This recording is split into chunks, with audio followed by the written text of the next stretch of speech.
sa Panginoon. The harvest is coming. You are showing me that the harvest is coming. Souls are coming. They are dying. We are preaching the gospel. We are trying to let them hear the life-giving messages from Christ.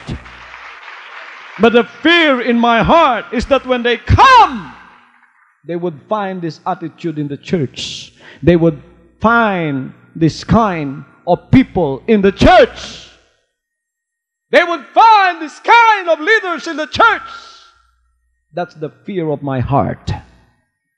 So kung minsan pinipigilan pa ng Panginoon ang harvest, sapagkat sabi niya, kailangan anak, malinis muna ang leadership ng Jesus Christ, the name above every name. Maalis muna lahat ang mga espiritong yan bago ko ipagkaloob ang mga harvest na mga tupa sa inyong paanan upang sila ay ihanda papunta sa aking kaharian sa buhay na walang hanggan.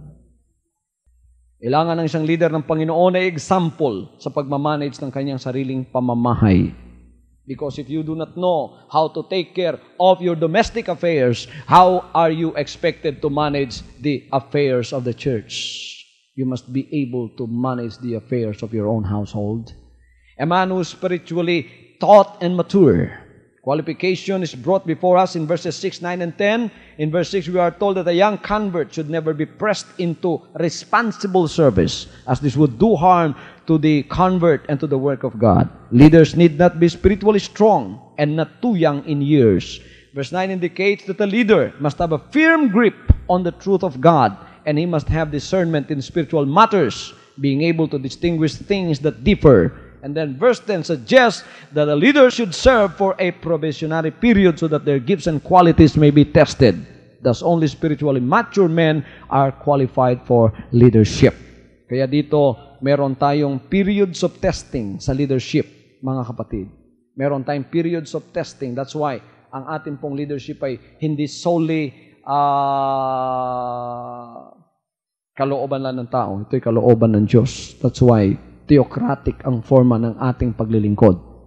Kahit na kayo ay naglilingkod dyan, when I see that you are not up for that position, I immediately take action and then take you away from there because you are not a good example. Ang inyo pong pastor, binigyan ng kapangyarihan ng Panginoon upang gawin yan, upang ang mananatiling example para sa mga tupa na pupunta sa langit ay mga example na kaaya-aya sa harap ng ating Panginoon.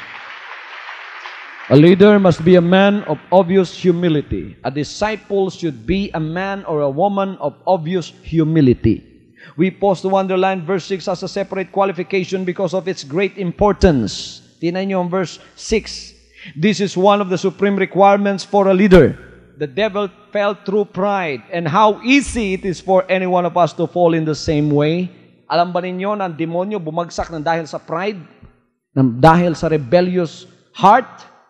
Pagka ang tao mayroong isang rebellious spirit, know of a fact that he has an overwhelming pride sa kanyang puso. Mga kapatid, pagka tayo ay nakapasok na sa kaharian ng Diyos, wala na po yung pagmamatigas puso natin sapagkat hindi na ang kalooban natin ang masusunod, ang kalooban na ng Diyos. Are you in the kingdom of God? Are you in the kingdom of God? There are many born again that are not in the kingdom of God. You know that? There are many born again that are not in the kingdom of God. They have only seen the kingdom of God, but they are not in the kingdom of God.